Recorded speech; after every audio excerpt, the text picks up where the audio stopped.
Odd और even function आते ही definite integration में कहानी में एक और नया ट्विस्ट आ जाता है। ये क्या ट्विस्ट होता है, कैसे चीज़ें बदल जाती हैं और कैसे एक और नई प्रॉपर्टीज़ आपके सामने आती है, ये आज हम बात करेंगे आपकी IIT JEE मेंस और JEE एडवांस मैथमेटिक्स की तैयारी में। मैग्नेट ब्रेन्स एक प्लेटफॉर्म जो आपको 100% free of cost quality online education दे रहा है किंडरगार्टन से 12th स्टैंडर्ड तक। इवन आप हमारे नोट्स, PDFs और ई-बुक्स भी डाउनलोड कर सकते हैं इस वीडियो के डिस्क्रिप्शन में दिए गए लिंक गेट नोट्स पर क्लिक करके। अगर मैं एक प्रॉपर्टी पर आपकी थोड़ी नज़र डलवाने की कोशिश करूँ तो गौर फरमाइएगा जनाब, -a से a जो ये f(x) होता है, -a से a जो ये f(x) होता है, इसे आप दो तरीकों से तोड़ सकते हो डिपेंडिंग अगर आपका f(x) ऑड है तब और जब f(x) इवन है तब। अगर f(x) ऑड है यानी f(-x) अगर -f(x) है मुझे पता चले और मुझे क्वेश्चन में ऐसा कुछ दिख रहा हो कि जो लोअर लिमिट और अपर लिमिट हैं वो मैग्नीट्यूड में सेम है, बस सिग्नेचर का फ़र्क है, तो आप याद रखिएगा ऑड फंक्शन का अगर ऐसा डेफिनेट इंटीग्रेशन करो तो 0 लिख देना। क्यों बता रहा हूँ। और अगर इवन फंक्शन का इंटीग्रेशन करो, f(-x) अगर आपका f(x) के इक्वल आ रहा है, ये सच कहूँ तो आपकी पिछली प्रॉपर्टी का ही एक्सटेंशन है, पर इसे भी एक तरीके से हम समझेंगे। अगर आपका f(-x) f(x) आ रहा है तो आप उसे 2 टाइम्स 0 to a f(x) लिख देना। कोई खासा फर्क नहीं आएगा, बट फिर भी थोड़ी बहुत चीज़ें बदल जाएंगी। जो हो रहा है वो समझने की कोशिश करो, क्यों हो रहा है वो समझो। देखो, जब -a से a f(x) dx करा आपने, मैं मैथमेटिकल एक्सप्लेनेशन देने की कोशिश कर रहा हूँ, ज़रा सुनना। पहले मैंने इसे -a से 0 तक स्प्लिट किया, फिर 0 से a तक स्प्लिट किया, फिर मैंने क्या किया, मैंने x की जगह -t रखा। अब अगर f(x) ऑड है तो क्या होगा और f(x) इवन है तो क्या होगा वो सुनना। अगर x की जगह -t रखा तो ऑफकोर्स dx - dt हो जाएगा, तो ये हो जाएगा a से 0 f(-x) dx और 0 से a f(x) dx, है ना। ऑफकोर्स a से 0 को आप 0 से a कर दोगे क्योंकि आपने नेगेटिव साइन का यूज़ कर लिया है भरपूर। अब समझो बात को, अगर f(x) एक ऑड फंक्शन है तो ये -f(x) हो जाएगा, तो इससे ये कैंसिल हो जाएगा। और वाजिब सी बात है सर, अगर f(x) आपका एक इवन फंक्शन है तो f(-x) f(x) हो जाएगा, तो ये दोनों ऐड हो जाएंगे। तो क्या आपको बात समझ आ रही है, ये फाइनल कंक्लूजन, कि जब भी आपको आपकी लोअर लिमिट और अपर लिमिट बस सिग्नेचर वाइज अलग दिखें, बाकी मैग्नीट्यूड वाइज सेम हो, और आपका फंक्शन आपको दिखे कुछ, तो आप इसके दो जवाब कहते हैं। पहला जवाब जो है 0 कह लीजिए, कब, जब f(x) एक ऑड फंक्शन हो, या फिर इसे कह लीजिए 2 times 0 to a f(x) dx, कब, जब आपका f(x) कैसा हो, एक इवन फंक्शन। इसका ग्राफिकल एक्सप्लेनेशन भी समझा जा सकता है। आप याद करो, ऑड फंक्शंस आपके ओरिजिन के रिस्पेक्ट में सिमेट्रिकल हैं, मतलब -a से a तक में -a से a तक -a से 0 तक जो एरिया होगा और 0 से a तक का जो एरिया होगा वो मैग्नीट्यूड वाइज सेम होगा, पर ये अगर x एक्सिस से नीचे है तो ये x एक्सिस से ऊपर होगा, या उल्टा अगर ये x एक्सिस से ऊपर है तो ये x एक्सिस से नीचे होगा। तो जितना एरिया ये होगा उतना ही ये होगा, बस सिग्नेचर का फर्क होगा। तो a में जब -a या -a में जब a ऐड करेंगे तो ऑफ कोर्स क्या आएगा, 0। वहीं दूसरी ओर आपके इवन फंक्शंस x एक्सिस पर, सॉरी y एक्सिस के रिस्पेक्ट में सिमेट्रिकल होते हैं, तो अगर ये a है तो ये भी a होगा, और पूरा का पूरा या तो x एक्सिस के ऊपर होगा या पूरा ही पूरा x एक्सिस के नीचे होगा। जो भी हिस्सा निकलेगा, मतलब पूरा नहीं भी हो तो भी सिमेट्रिकल होगा, तो जितना y एक्सिस के इधर होगा उतना ही एग्जैक्ट उसी मोमेंट उसी मैग्नीट्यूड में उसी सिग्नेचर के साथ इस तरफ होगा, तो वो एरिया ऐड होकर डबल हो जाएगा। तो इसलिए आपका वो 2 times 0 to a f(x) dx आ जाता है। क्या ये प्रॉपर्टी समझ आई। एक और प्रॉपर्टी, अगर ft एक ऑड फंक्शन है, बहुत ध्यान से सुनना प्लीज, इस बात को लोग समझने में गलतफहमी करते हैं, तो आपका 0 to x ft dt एक इवन फंक्शन होगा। 0 to x ft dt को मैंने लिखा क्या, ध्यान से सुनना प्लीज, 0 to x के बजाय मैंने उसे लिख लिया लेट्स से a से x, है ना। a से x पर बात करते हैं, तो पहले मैंने लिखा a से -x। क्या मैं -x को ऐसा लिख सकता हूँ। जब मैंने ऐसा लिखा a से -x, तो प्लीज़ गौर से देखिएगा, इस जो आपने a से -x तक की कहानी लिखी है उसे तोड़कर क्या a से x और x से -x में स्प्लिट कर सकता हूँ। ये बीच वाली टर्म कुछ भी हो सकती है, हमने पढ़ा है, ऐसा ज़रूरी नहीं है कि वो a और -x के बीच में हो। फिर क्या सर, आप देखो ध्यान से, a से x ft dt तो है, पर वाजिब सी बात है, अगर ft आपका एक ऑड फंक्शन था तो x से -x या -x से x 0 हो जाएगा। तो आपका a से x ft dt मुझे दिख रहा है, और a से x ft dt आ रहा है, मतलब phi x आ गया, मतलब मैं phi ऑफ माइनस एक्स निकालने चला था और phi x मिल गया, मतलब phi आपका कैसा फंक्शन है, वो एक इवन फंक्शन है। तो याद रखिएगा, अच्छे से इस प्रॉपर्टी को समझ लीजिएगा कि अगर आपको पता चलता है कि आपका ft एक कैसा फंक्शन है, अगर ये एक ऑड फंक्शन है, तो इसका इंटीग्रेशन a से x तक अगर आप करें, आई होप आप सुन रहे हो, इसका इंटीग्रेशन अगर आप a से x तक करें, तो ये जो फंक्शन बन रहा है, ये एक वाजिब से बात है, एक इवन फंक्शन निकल कर आएगा। ये प्रॉपर्टी याद रहेगी। अगर ये तीनों प्रॉपर्टीज़ पर आपको क्लैरिटी मिली, बेसिकली दो हैं, पर मोटा मोटा इवन और ऑड को भी अलग से ट्रीट करके इस तरीके से तीन प्रॉपर्टीज़ की तरह ट्रीट किया जाए, तो आपके सामने एक सवाल, इसे ट्राई करिए और इस पर बेस्ड ये क्वेश्चन ज़रा देखिए कि कैसे चीज़ें निकल कर आएंगी स्टेप बाय स्टेप। सबसे पहली हिदायत, सबसे पहली सलाह, एक काम करो, जब यहाँ पर चीज़ें दिख ही रही हैं तो क्या इसे मैं तोड़कर अलग अलग तरीक़ों से लिख सकता हूँ? क्या कह रहा हूँ वो सुनना। देखो, log of something into something, तो सर ये लॉग जब चला आ रहा है तो आप लॉग में क्या सोचते हो? मेरा कहना है जनाब, लॉग ये कहता है लॉग m इंटू एन होता है, log m plus log n। तो इसी सवाल को अगर मैंने लिखा तो मैं लिखता हूँ -π/2 से π/2। पहले लिख लेता हूँ लॉग ऑफ कितना, ax² plus bx plus c upon में ax² minus bx plus c। सुन रहे हो क्या आप लोग? कोई परेशानी तो नहीं है? वहीं दूसरी ओर है ना, यही आपका चलेगा क्या, -π/2 से π/2, लेकिन इस बार जब आप देखेंगे तो आपका लॉग a प्लस बी पर डिस्ट्रीब्यूट हो जाएगा, तो ये हो जाएगा कितना, लॉग ऑफ भाई आपका a प्लस बी, है ना, dx। वहीं तीसरा जो आपका एक और टर्म जो बट कर निकल कर आएगा, वो होगा वही वापस -π/2 से π/2, लेकिन इस बार जो लॉग आप लेंगे वो किसका लेंगे, mod of sin x dx, है ना। a प्लस बी जो है वो आपका पॉजिटिव है, तो यहाँ पर मुझे मॉड लगाने की आवश्यकता नहीं है। आई होप ये लिबर्टी जब मैं ले रहा हूँ तो आपको ये बात समझ आ रही है।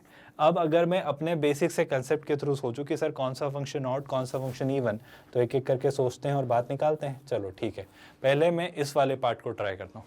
मैं तीनों इंटीग्रेशन अलग अलग से सॉल्व करता हूँ। जैसे मैं इस वाले पार्ट को कह लेता हूँ लेट्स से I1, इस वाले अपने पार्ट को कह लेता हूँ लेट्स से I2, और इस वाले इंटीग्रेशन के क्वेश्चन को कह लेता हूँ I3। I1 से शुरू करते हैं। I1 में क्या लिखा है सर? I1 में आप देख पा रहे हो लॉग ऑफ कितना, ax² plus bx plus c आपको दिख रहा है, बिल्कुल दिख रहा है, और डिनोमिनेटर में ax² minus bx plus c दिख रहा है। वैसे तो एक समझदार स्टूडेंट को दिख जाता वैसे ही, इतनी मेहनत किए बिना भी, पर अब जब जीवन में मेहनत करनी है तो मेहनत कर लेते हैं। x की जगह -x रख रहा हूँ, ज़रा देखो f ऑफ -x कितना आ रहा है। f ऑफ -x जनाब आपका जो आ रहा है, लॉग तो लॉग है, बट अंदर देखो, ये हो जाएगा ax², ये हो जाएगा -bx प्लस c, डिनोमिनेटर में ये रहा आपका ax², ये हो गया आपका प्लस bx प्लस c। अगर लॉग में आपको इंटरचेंज करना है, मतलब समथिंग अपॉन समथिंग को, मतलब इसका रेसिप्रोकल लेना है, तो बस कुछ मत करो, यहाँ नेगेटिव साइन लगा दो और इसे ऊपर और इसे नीचे। तो इसे ऊपर किया तो ये प्लस हो जाएगा, और इसे नीचे किया तो ये आपका नेगेटिव हो जाएगा। क्या आपको ये नहीं दिख रहा कि ये तो सर वापस f ऑफ x बन गया? मतलब मेरा आपसे कहना है f ऑफ -x आपका क्या बन गया, -f ऑफ x। क्या मुझे I1 का आंसर मिल गया? अरे भाई, ये एक ऑड फंक्शन है, -π/2 से π/2, अगर -a से a तक अगर आप किसी एक ऑड फंक्शन का इंटीग्रेशन करें तो वो 0 होता है। तो मुझे I1 तो पता चला कितना है, 0। चलो अच्छी बात है। I2 पता करते हैं। सर I2 है आपका log of a plus B, अच्छी बात है। I2 जो है वो है आपका log ऑफ कितना, log of a plus B, है ना। कहाँ से कहाँ तक, -π/2 से π/2 तक। अच्छा, a और b क्या है? a और b आर नॉट वेरिएबल्स। ये बात का आप इल्म रखिएगा कि a और b आपके नॉर्मल से constants, if you all are agreeing with what I am trying to convey है। तो a और b मतलब log a प्लस b जो है आपका, वो एक कांस्टेंट वैल्यू है, तो इसका इंटीग्रेशन क्या आ जाएगा, log of a plus B. a plus B positive है तो मॉड मत लगाना, इंटू ऑफ कोर्स x, और x पर क्या लगा दूंगा, अपर लिमिट और लोअर लिमिट, तो -π/2 से π/2। ये देखकर समझ आ जाना चाहिए, मतलब ये लिखना अब आपको नहीं पढ़ना चाहिए। तो π/2 माइनस π/2 यानी π/2 प्लस π/2 यानी कितना आ गया, ये आ जाता है आपका पाई। तो यहाँ पर आपके I2 का भी आपको जवाब मिल गया। सुन रहे हैं क्या आप लोग? जो I2 आपका आया है that is pi times log of कितना, ए प्लस बी। एक्सीलेंट। मूव करते हैं I3 की तरफ। क्या मुझे I3 दिख रहा है? सर ये लिखा है log of mod of sine x. अच्छी बात है, बड़े गौर से देखना, ये भी बहुत मज़ेदार सा क्वेश्चन है और इसमें आपको और मज़ा आएगा। सर साइन एक्स पर उसने लगाया है मॉड, वाजिब सी बात है, लगाना भी पड़ेगा। कहाँ से कहाँ तक? -π/2 से π/2, बिल्कुल लगाना पड़ेगा सर, गड़बड़ हो जाएगी वरना। अब देखो ये कितना इंटरेस्टिंग पार्ट है, बताओ। सब लगा दिया उसने, जो प्रॉपर्टीज़ आपने अभी तक पढ़ी है ना, वो सब भी कहीं ना कहीं किसी ना किसी से लग जा रही हैं। -a से a, log of mod of sine x even function है या odd function? Sir sine x पे मॉड लग गया, बिल्कुल लग गया, तो ये कैसा फंक्शन हुआ? सर वाजिब सी बात है, ये एक इवन फंक्शन हो रहा है, आपको क्लियर दिख रहा होगा। क्यों दिख रहा होगा सर? दोनों बातें लगा लो, जो ठीक लगे वो लगा लो। देखो प्रॉपर्टी, या तो -π/2 + π/2 -x से रिप्लेस करो, वैसे देख लो, या x को -x से रिप्लेस करो -sin x, लेकिन मॉड लगाए तो वापस वही फंक्शन, तो ये एक इवन फंक्शन है। तो इसी को दोबारा मैं लिखना चाहूँ तो क्या लिख सकता हूँ? 0 से π/2 है ना, log ऑफ। अब जब मॉड ऑफ साइन एक्स लिखना है तो 0 से π/2 के बीच में साइन एक्स पॉजिटिव ही होता है, तो मॉड लगाने की आवश्यकता नहीं है। और log साइन एक्स 0 से π/2 की मुझे वैल्यू पता है क्या? सर मैंने शायद पढ़ा है π/2 log 1/2 एट बेस e होती है। कोई परेशानी, कोई तकलीफ? तो आई थिंक सर मुझे I3 भी मिल गया। I3 क्या है? π/2 times log 1/2 at base e।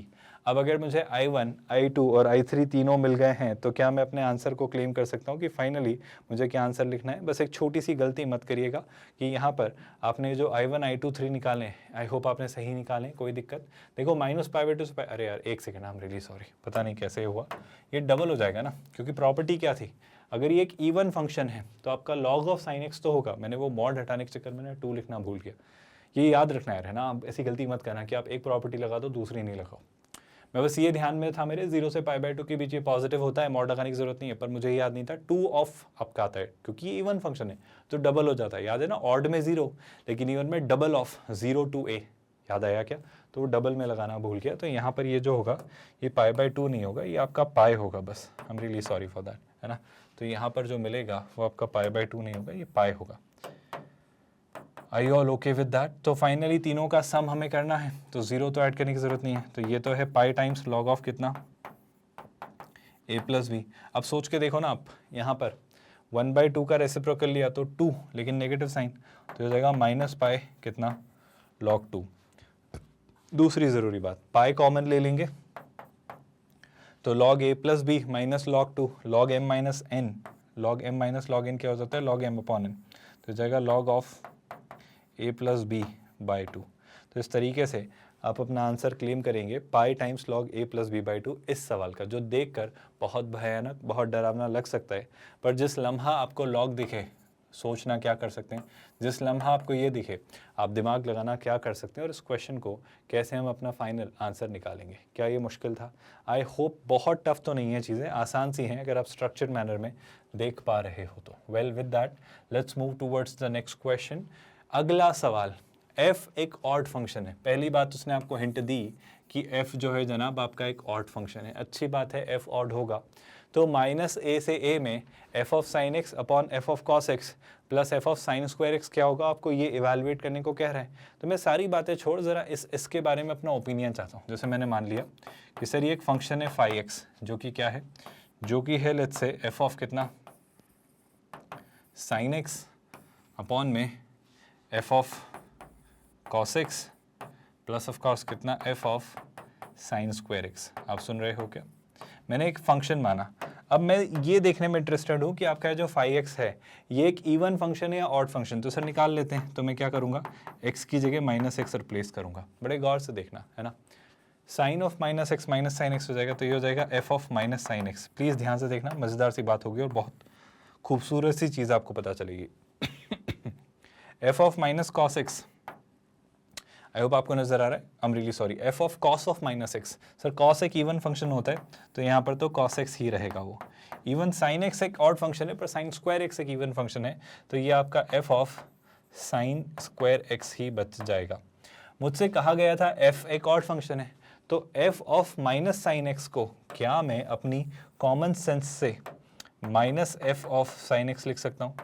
अगर आपने इसे देख लिया ठीक से तो आपका क्वेश्चन अगली लाइन में खत्म है जनाब। इसके आगे आपको ज़्यादा कुछ सोचने की ज़रूरत ही नहीं है। सच कहूँ तो क्या आपको दिख रहा है कि फाई ऑफ जो -x हम निकालने चले थे वो आपका -(φx) के इक्वल आ रहा है। मतलब आपको ये पता चल रहा है सर कि यहाँ पे जो लिखा हुआ है ये भी एक ऑड फंक्शन है।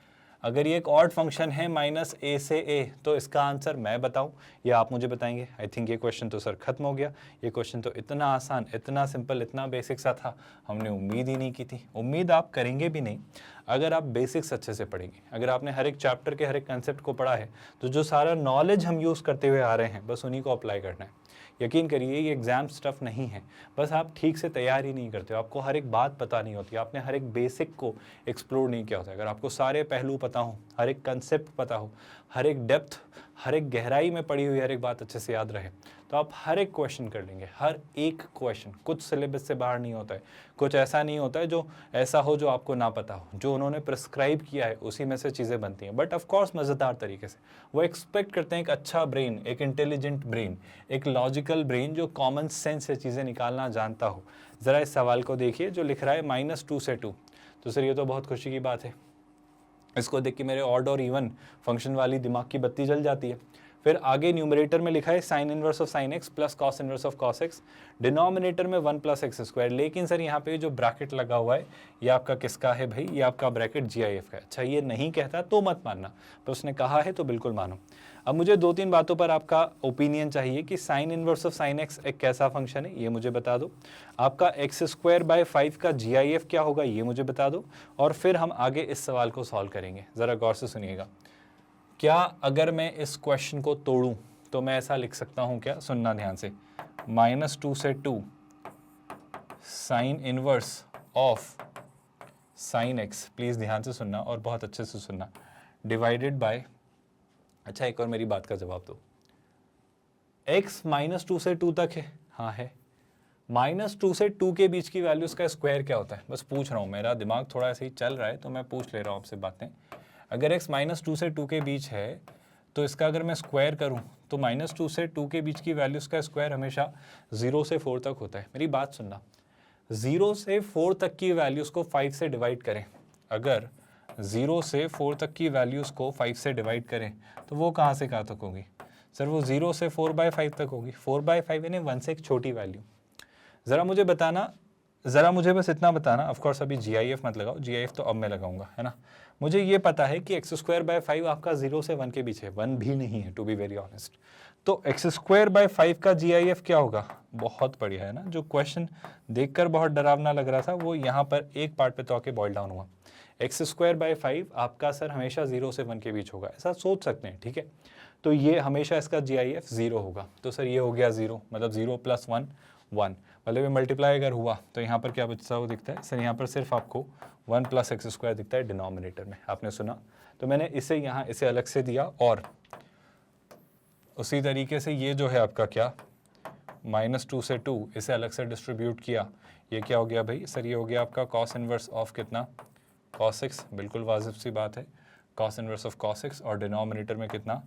1 + x², है ना। dx लिखा रहता है, वो मैं लिखना भूल जाता हूँ यूजुअली, है ना। तो इस तरीके से आप इस क्वेश्चन को यहाँ पर निकालेंगे। क्या ये बात आप सभी को समझ आई है? चलो यहाँ से आगे बढ़ते हैं। अब आप इस बात को समझो, मेरा कहना है बस इस फंक्शन को देखो, यहाँ पे देखो 1 + x², ये तो अपना नॉर्मल सा पार्ट है, मतलब x की जगह -x रखेंगे तो ये रहेगा। पर अगर यहाँ रखा तो आई यू रियलाइजिंग ये एक ऑड फंक्शन है, क्योंकि sin inverse of sin x आपको negative of sin inverse of sin x देगा अगर आप x की जगह -x रखते हो। तो ये एक पूरा ओवरऑल आपका ऑड फंक्शन है, और ऑड फंक्शन -a से a तक 0 देता है। तो इस सवाल को तो भूल जाओ। तो ये जो पूरा सवाल है ये हटकर और ये कुछ हटकर मुझे कुछ इतना सा बस बना के देता है, जिसमें अब मुझे जो सॉल्व करना है, आप समझ पा रहे हो, जो बहुत अजीबोगरीब लग रहा था वो महज मेरे लिए कितना सा क्वेश्चन है, cos inverse of cos x upon 1 + x²। So this turns out to be cos inverse of cos x upon denominator में कितना? 1 + x² dx। अब सर इसे कैसे करेंगे? तो इसके लिए तो मेरे पास कहानी है सर, इसके लिए तो मैंने हर एक चीज़ सीखी है। मैं शुरुआत यहीं से करता हूँ कि सर सबसे पहले तो एक छोटा सा काम, अच्छा ये कैसा फंक्शन है sir? Cos inverse of cos x. Cos x कैसा है? मतलब आप एक्स की जगह अगर माइनस एक्स रखते हो, क्या आप मेरी बात समझ पा रहे हो? एक्स की जगह माइनस एक्स रखा तो cos of minus x cos x, क्योंकि कॉस आपका एक इवन फंक्शन है। तो यहाँ जब सब जगह माइनस एक्स रखूंगा तो वापस यही पार्ट बन जाएगा। तो अगर ये -2 से 2 है तो इसको डबल ऑफ 0 से 2 लिख सकता हूँ, क्योंकि ये आपका एक इवन फंक्शन है जनाब। और सर अगर ये एक इवन फंक्शन बन गया है तो अब क्या? अब मेरा कहना है एक एक करके सोचना। इस वाले पार्ट से बात करते हैं कि cos inverse of cos x में ध्यान से सुनना, 0 से 2 तक अगर x है, आई रिपीट 0 से 2 तक अगर x है, प्लीज ध्यान से सुनना, तो क्या कॉस इनवर्स कॉस के इंपैक्ट को नलिफाई कर देगा? ऐसा क्यों? सोच के देखो, कॉस इनवर्स की रेंज क्या होती है? सर कॉस इनवर्स आपका 0 से पाई तक देता है, रेंज की मैं बात कर रहा हूँ, आई होप आपको याद है ना? जब रेंज 0 से पाई ना, 0 से 3.14 के बीच कुछ होती है, तो क्या है 0 से 2 के बीच की वैल्यू ट्राई कर रहा हूँ? बिल्कुल कर रहा हूँ। तो ये जो 0 से 2 के बीच की वैल्यू है, 0 से पाई के बीच ही है, बिल्कुल सही बात है। तो कॉस इनवर्स कॉस को नलिफाई कर देगा और आपके पास जो सवाल बचेगा वो होगा डबल ऑफ 0 से 2 क्या x upon 1 plus x square D x. क्या अब ये क्वेश्चन कुछ है जिसमें आपको कुछ नहीं पता? मेरा कहना है ये तो आज का आपके लिए सबसे आसान क्वेश्चन होगा, जैसे अगली 2 लाइंस में आप खत्म कर देंगे। और कहने का मतलब एक स्टूडेंट अब यहीं से कह दे तो अच्छा है। क्या करेंगे भाई? मतलब मन में कर लो अगर नहीं ठीक लग रहा है तो, पर अगर आपको नहीं समझ आता है, आप कन्फ्यूज हो जाते हो, तो क्या लिखूंगा? 1 प्लस एक्स स्क्वायर को टी, लिमिट अपडेट करते हैं। देखो ज़रा ध्यान से, जब x 0 है तो t कितना होगा 1, जब x 2 है तो t कितना हो जाएगा 5, है ना? 2x dx कितना हो जाएगा dt, और ऑफ कोर्स ये कितना है भाई आपका dt अपॉन टी, तो हो जाएगा log t। log t मतलब कितना? log t मतलब और क्या बोलूँ मैं? और ये कहाँ से कहाँ तक जा रहे हैं? 1 से 5 तक। log 5 माइनस log 1, log 1 कितना होता है? 0। तो आपके सवाल का जवाब क्या होगा भाई? log 5।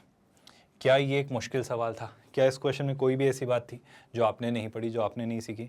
एक बेहतरीन सा बेसिक सा सिंपल सा क्वेश्चन जिसमें आप सीधे सीधे अपनी प्रॉपर्टीज़ लगाकर क्वेश्चन को सॉल्व करेंगे। आई होप चीज़ें स्मूथ हैं। हमने कुछ नहीं किया, हमने 1 प्लस एक्स स्क्वायर को किससे रिप्लेस किया है? टी से, अगर आप देख पा रहे हो, है ना? तो यहाँ पर अगर आपको कन्फ्यूजन हो थोड़ा भी, तो हमने क्या किया, ये 2x dx को dt से रिप्लेस किया। तो यहाँ जो 2x dx है उसे dt से रिप्लेस किया। और ऑफकोर्स आपकी जो लिमिट थी 0 से 2, मैं कुछ गलत कर रहा हूँ क्या? नहीं कर रहा हूँ। 0 से 2, तो 0 जब रखा तो 0 रखा तो t की वैल्यू 1, लेकिन जब आपने 2 रखा तो x की जगह जब आप 2 रखते हो तो 2 का स्क्वायर 4, 4 प्लस 1 5, तो आपकी लिमिट जो है वो कहाँ से कहाँ तक जाती है? वो अपडेट होकर 1 से 5 तक जाती है। Can you all here that properly? I hope ये स्टेटमेंट आपको समझ आ रहा है। और यहाँ से अगर सोचा जाए तो वाजिब सी बात है सर, अपर लिमिट आपकी 5 है तो log 5 और log 1 0 हो जाता है। तो इस तरीके से आप इसका आंसर log 5, एंड ऑफकोर्स अगर आप बेस कंसिडर करना चाहो तो बेस आपका क्या ई लिख सकते हो। बात समझ आई? चलो अगला सवाल आपकी स्क्रीन पर आपके सामने। आई होप अब आपको सेंस बिल्ड हो चुका है कि चीज़ें कैसे सोचनी है और कैसे करनी है। एक एक करके स्टेप बाय स्टेप सोचेंगे और समझेंगे कि एग्जैक्टली यहाँ पर क्या ट्विस्ट आ रहा है। मेरा कहना है ज़रा दिमाग से सोचो, ये जो पार्ट लिखा हुआ है 2x और यहाँ लिखा है 1 प्लस साइन एक्स, क्या इन दोनों पार्ट्स को अलग अलग स्प्लिट करके डिस्ट्रीब्यूट कर सकते हो अपने denominator 1 plus cos square x को? बिल्कुल कर सकते हो सर, कोई बुराई नहीं है, कोई समस्या नहीं। तो ज़रा इसी बात पर बात करते हैं, ध्यान से सुनना, बहुत गौर से सुनना। देखो पर मैं इससे पहले ना 2x को अंदर मल्टीप्लाई कर देता हूँ, तो मेरे लिए क्वेश्चन क्या बन गया? 2x प्लस ये क्या हो जाएगा? 2x sine x. सुन रहे हो आप लोग? अब मैं यहीं पर कर देता हूँ, बड़े गौर से देखिएगा। यहाँ पर जो 2x plus 2x sine x लिखा है, दोनों को अलग से डिस्ट्रीब्यूट कर देता हूँ। तो एक तो हो जाएगा 2x अपॉन कितना? 1 प्लस कॉस स्क्वायर एक्स। कोई दिक्कत तो नहीं है इस बात से? आई होप जो हम कर रहे हैं बहुत वाजिब सी समझने वाली बात है, जो कि कहाँ से कहाँ तक होगा? -π से π तक। वहीं दूसरी ओर अगर इस वाले पार्ट पर बात करें तो ये भी आपका कहाँ से कहाँ तक है?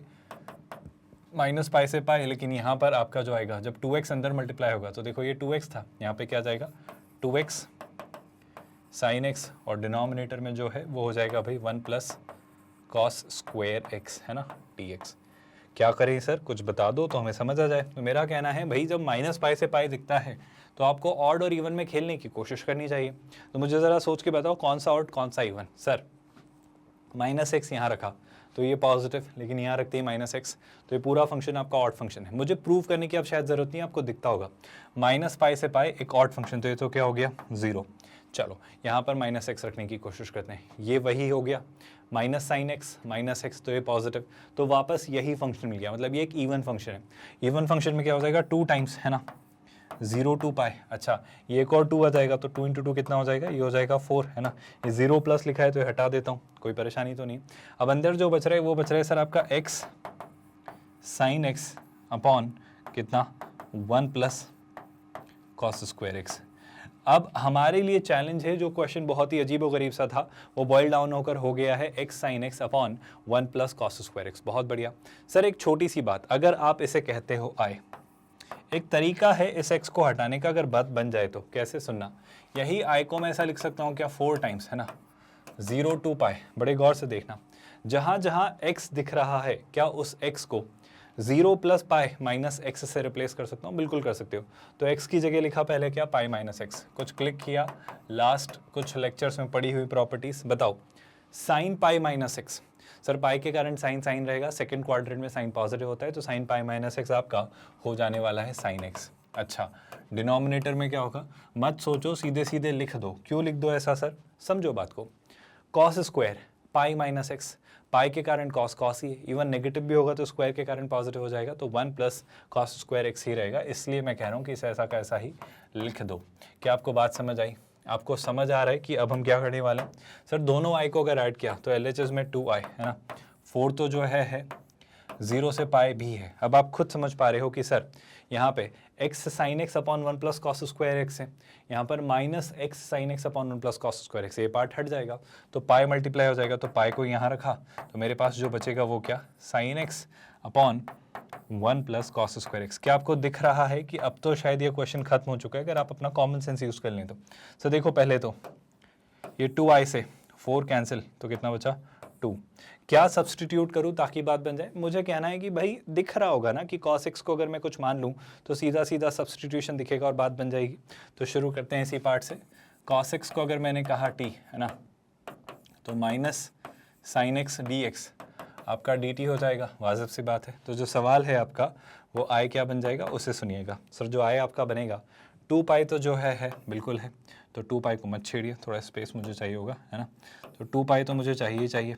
अच्छा, साइन एक्स डी एक्स आपका dt है, sine x D x dt है तो नेगेटिव आ जाएगा, मतलब minus sine x D x dt है तो sine x D x minus dt हो जाएगा, तो ये पर माइनस आ जाएगा, है ना, dt तो आना है ही। अच्छा, डिनोमिनेटर में cos x को जब आपने t कहा है तो ये हो गया भाई 1 प्लस टी स्क्वायर। क्या क्वेश्चन खत्म हो जा रहा है, ये हो गया भाई 1 प्लस टी स्क्वायर।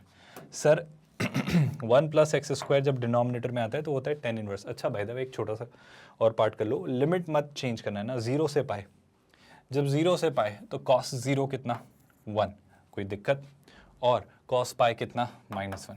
अगर मैं इसको -1 से 1 करना चाहूँ तो आगे नेगेटिव साइन से मल्टीप्लाई करेंगे तो नेगेटिव साइन आ गया और यहाँ पर ये -1 से 1 हो गया। आई होप आप ये बात जानते हो। बताओ ज़रा सोच के बोलना, और सिंपल सा पार्ट है। आपकी जो आई की वैल्यू आएगी, है ना, 2 पाई तो वहीं रहने दो। मुझे बताओ 1/1 प्लस एक्स स्क्वायर, सर ये होता है tan इनवर्स x, है ना, और इसमें जो लिमिट आप रख रहे हो वो क्या रख रहे हो सर, -1 से 1। बहुत बढ़िया। तो आई जो निकल कर आता है 2 पाई तो 2 पाई है, tan इनवर्स 1 कितना हो जाएगा, ये हो जाएगा सर π/4। तो पहले दिखेगा π/4, फिर क्या दिखेगा -π/4, तो वो जाएगा प्लस π/4, तो यानी π/2, π/2 का 2 कैंसिल, तो ये क्या बचा, ये बचा भैया आपका पाई स्क्वायर। तो क्या ये जो सवाल आपको दिया गया था ओवरऑल ये क्वेश्चन, इसे अगर तोड़ मरोड़ कर ठीक से देखा जाए तो ये सीधे सीधे कैसे पाई स्क्वायर आपको आंसर लाकर देता है। क्या ये पूरी स्टेप क्लियर है, कोई परेशानी, कोई डाउट? आई होप आप समझ पाए कि चीज़ें कैसे सोची जाती हैं और कैसे की जाती हैं। With that we come towards our assignment questions for the day. वही ऑड और इवन पर बेस्ड बातें हैं, ज़रा ट्राई करिएगा और देखिएगा कि ये फंक्शन कैसा है और आप आंसर निकाल पाएंगे। थोड़ा स्प्लिटिंग, थोड़ा चीज़ें अरेंज, और हमेशा जैसे ही ये और ये कुछ दिखे -a से a जैसा कुछ, तो फिर ऑड और इवन और अपनी प्रॉपर्टीज़ पिक्चर में लगाने की कोशिश करिए। एक और असाइनमेंट क्वेश्चन, एक और असाइनमेंट क्वेश्चन। तो आई होप आप स्क्रीनशॉट्स ले रहे हो हमारे इस प्लेटफॉर्म पर, जहाँ पर हम आपको free of cost quality online education दे रहे हैं किंडरगार्टन से 12th स्टैंडर्ड तक। With that let's call it a day here. ख्याल रखिए अपना। Thank you so much for watching this video.